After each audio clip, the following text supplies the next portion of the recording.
एक सच्चे नेता की यही विशेषता होती है कि वो ऐसे समाज का निर्माण करे जिससे नेताओं की जरूरत ही ना पड़े।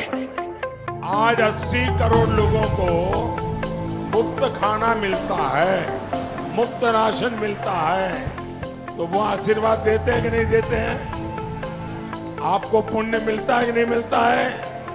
लेकिन अगर आपने वोट नहीं दिया होगा तो वो पुण्य आपके खाते में जमा होगा क्या? वैसे तो इनके पास खोने के लिए कुछ था ही नहीं, तो इन्होंने अपना दिमाग खो दिया।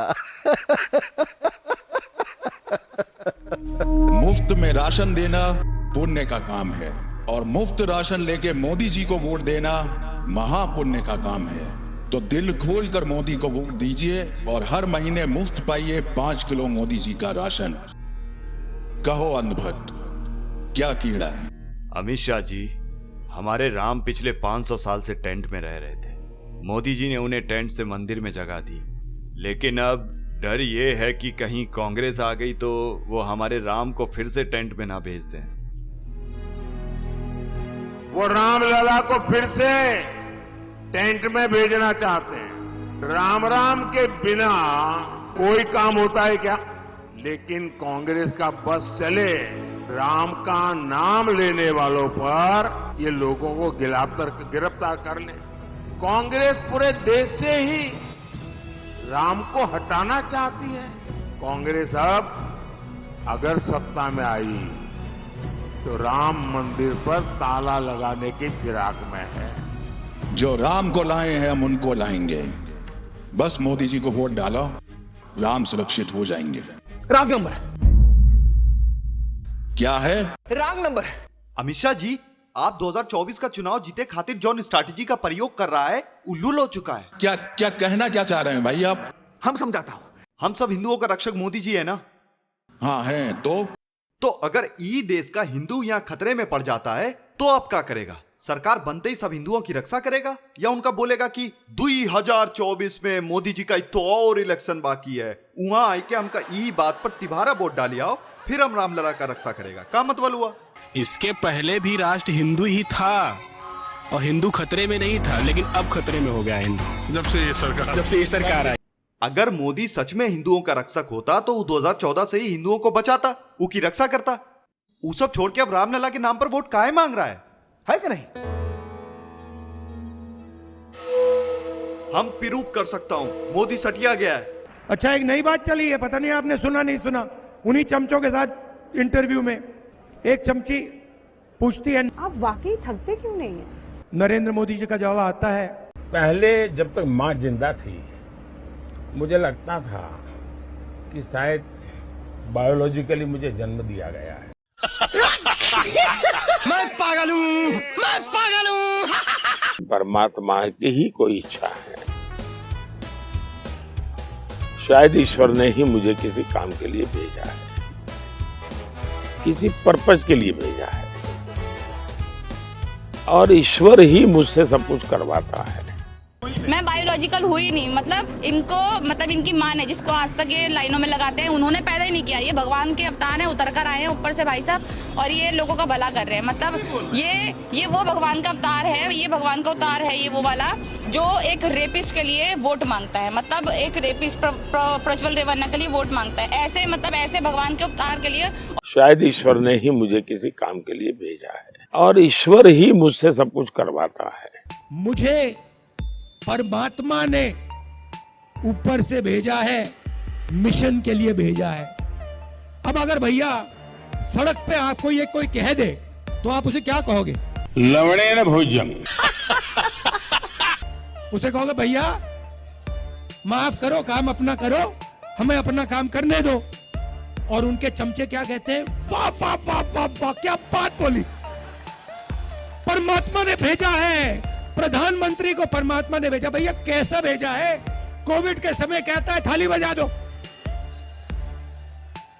परमात्मा ने भेजा। युवा कहते हैं भैया हमें रोजगार दीजिए, जिसको परमात्मा ने भेजा है वो कहते हैं भैया एक काम करो, ये जो नालियां होती है ना, इसमें गैस होती है, एक पाइप लो, उसको नाली में डालो, पाइप में से गैस निकलेगी, गैस में आग लगाओ, और पकौड़े बनाओ। भैया परमात्मा जी आपने कैसा आदमी भेज दिया। शायद ईश्वर ने ही मुझे किसी काम के लिए भेजा है, किसी पर्पस के लिए भेजा है,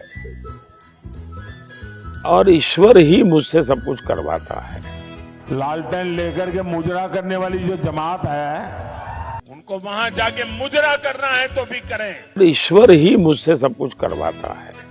ये संपत्ति इकट्ठी करके किसको बांटेंगे? इनके ज्यादा बच्चे हैं उनको बांटेंगे। ये आग लगाने वाले कौन हैं? उनके कपड़ों से ही पता चल जाता है। मैंने न हिंदू कहा है न मुसलमान कहा है। मैं हैरान हूँ जी, ये किसने आपको कहा कि जब ज्यादा बच्चे की बात होती है तो सिर्फ मुसलमान का नाम जोड़ देते हैं? मैं जिस दिन हिंदू मुसलमान करूंगा ना, उस दिन मैं सार्वजनिक जीवन में रहने योग्य नहीं रहूंगा, और मैं हिंदू मुसलमान नहीं करूंगा। ये मेरा संकल्प है। Dr. Bruce, what do you think? Confirmed. It's multiple personality disorder. He's not acting. मतलब? मल्टीपल पर्सनालिटी डिसऑर्डर यानी एक आदमी के अंदर कई आदमियों का बस जाना। उनकी दिमागी हालत कुछ ऐसी हो जाती है कि उनको पता चले बिना ही दूसरी पर्सनालिटी बाहर आ जाती है।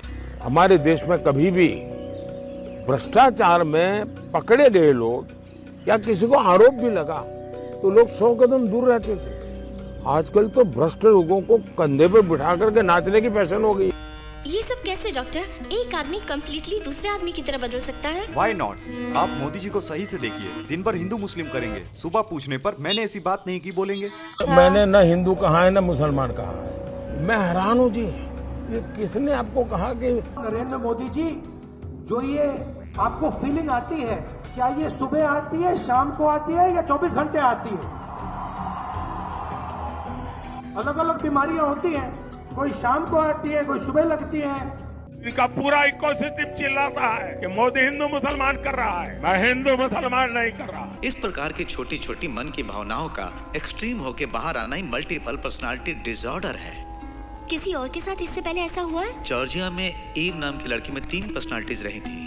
न्यूयॉर्क में जूडी कैसलिन नाम की एक औरत में 44 पर्सनालिटीज मौजूद थी। उसने एक वेबसाइट भी ओपन किया और अपने बारे में सबको बताया था।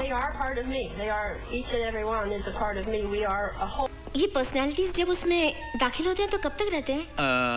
1 मिनट, 1 दिन, 1 हफ्ते भी रह सकते हैं।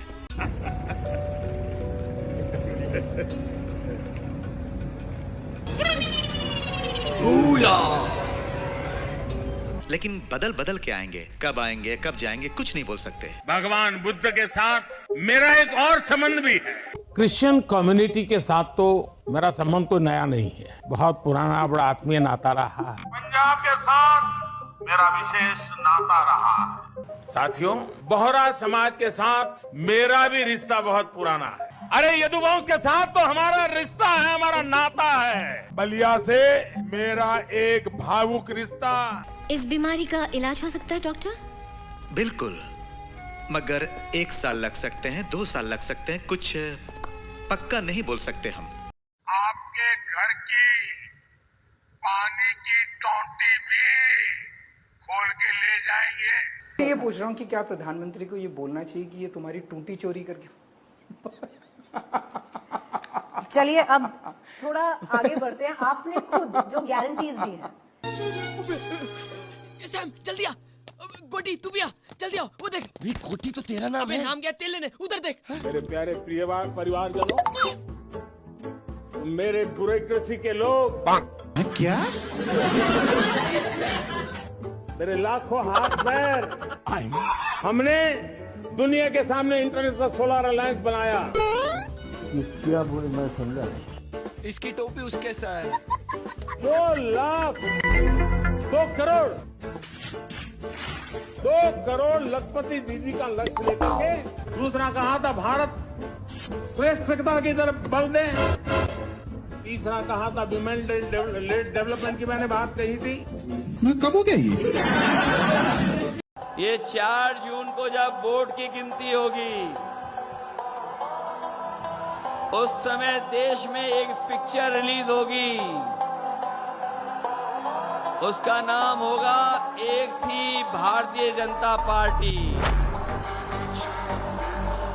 मेरा ये चैनल सब्सक्राइब करें, बेल आइकन जरूर दबाइएगा। हीरा बेटे सब्सक्राइब अली ब्रदर्स। जी।